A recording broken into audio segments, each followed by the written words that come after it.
My name is Misha Fehrmann, and I was here at Youth for Tomorrow in the year of 2010.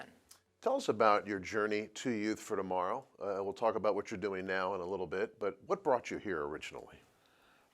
Just really family issues and personal responsibility issues, behavioral problems. I was kind of in and out of juvie, in and out of different group homes. I was struggling to really be able to fit into just the community that I was, brought into. I was adopted at the age of 4. So when I was adopted, things were given to me and tried to be, presented to me in the best that they could, that my parents could, but there was just a natural disconnect that I couldn't fix and couldn't get over. Where'd you grow up, and what were some of the struggles that you had in terms of growing up where you were living? Yeah, grew up in Bel Air, Maryland. It's about 30 minutes north of Baltimore. It's suburbs, very lower middle class family that I was in. My father owned his own business. My mother stayed-at-home mom. The issues that I had were mostly, kind of self-induced.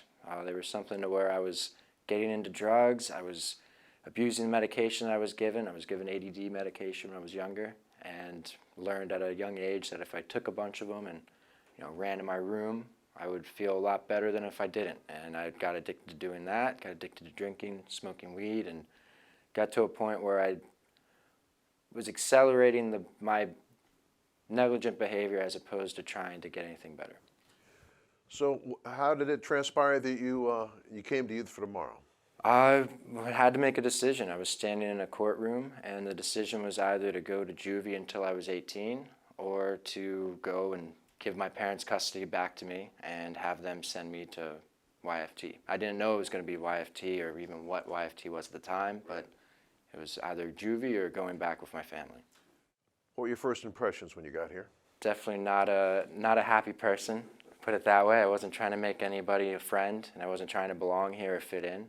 But luckily, I had enough people around me, like Dr. T, that kind of put their arms around me and wait for me to stop wrestling with them to kind of let me settle down.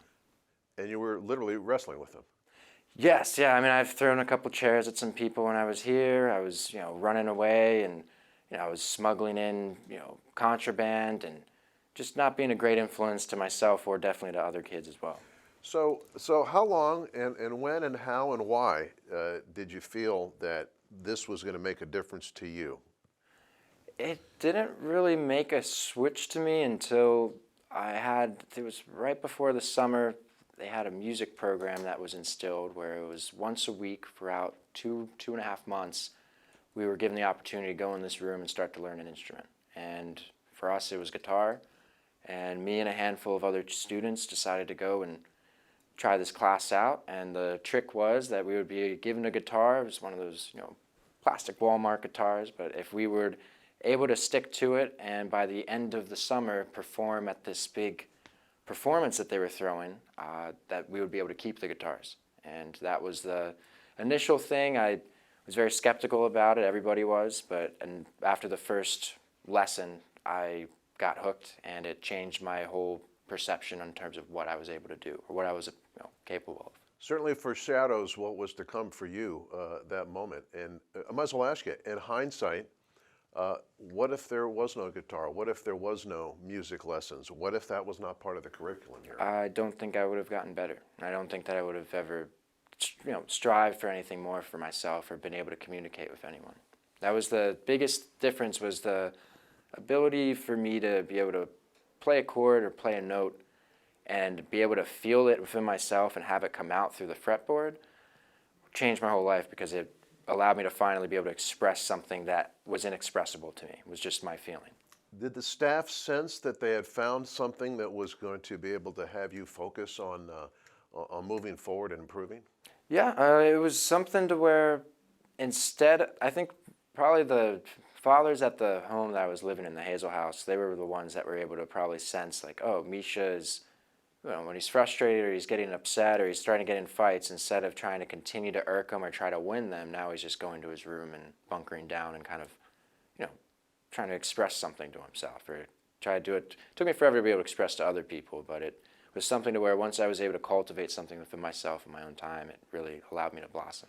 It's an incredible story, and tell us the rest of the story now. As you learn you're going to leave YFT, what were the next steps for you? And maybe tell us some of the lessons that you learned here that you still apply today. Yeah, well, even leaving YFT was the wildest thing. I wasn't supposed to when I left. I did the performance. I performed. My family came for that performance, and it was right after that performance we were supposed to go on a week vacation down to, I think it was Western Maryland. And we go and we do it for a week, and then I'm supposed to be going back home, and all of a sudden the day before I'm going home, I get my dad to call Dr. T and say, okay, we're going to bring Misha home for just a couple more days. And finally we go back home, and I think they had noticed and I had noticed there was a weird change in me to where instead of trying to run away and hide and go drink or do drugs or anything, I was trying to learn more music, and I was trying to share it with them.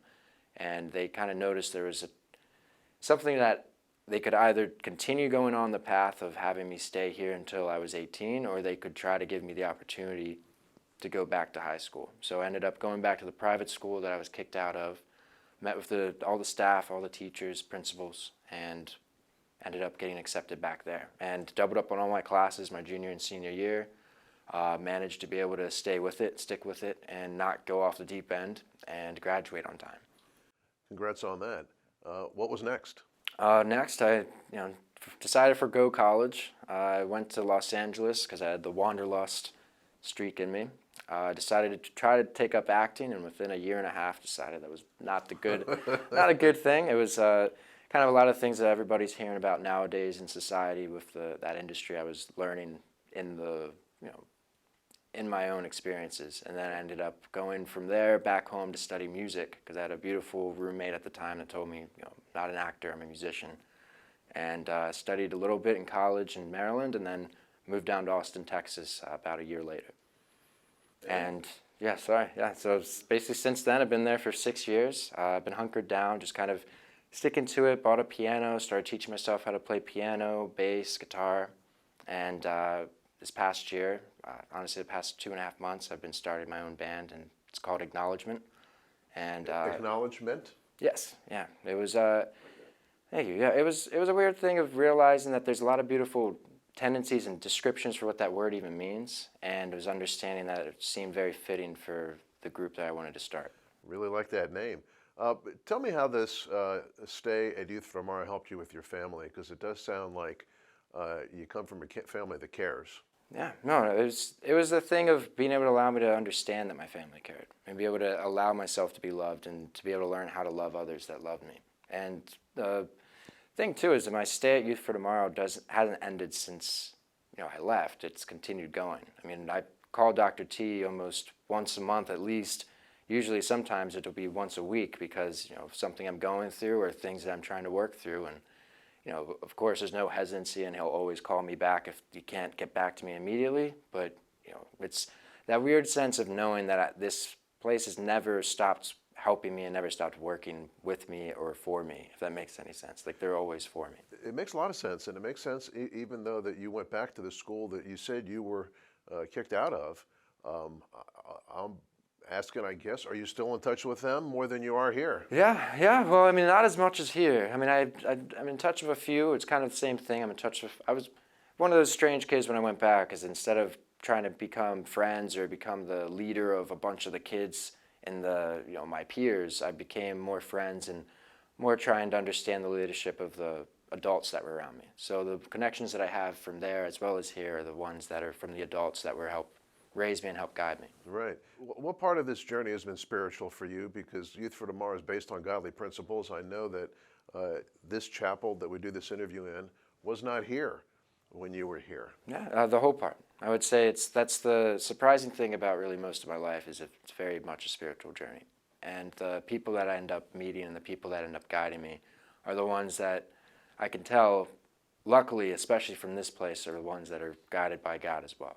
And it's when I'm in situations like in the past year, I called Dr. T because I was worried of my life, of people I was surrounded with, and just my own endeavors weren't leading me to righteousness or weren't leading me to redemption. They were leading me towards more sin. It was the heaviest conversation I've had to have, to where you're giving up and you're realizing that you need to give up and you need to ask for help. And being strong enough and being brave enough to, and knowing that you have the right people around you that are willing to welcome you back and pick you back up and show you, look, that's not you, and to be able to get it out of it. I think young kids might watch this interview in the future and get motivated by your story. Can you look into the crystal ball and maybe tell us some of the goals you might have moving forward? Yeah, my goal is to be able to hopefully make this band something that people will be able to know, and they'll be able to get a little tickled by if they see my face. It's something of where I'd like to be able to make music to where everybody could be able to connect to. It could be able to uplift people out of whatever circumstance they're in.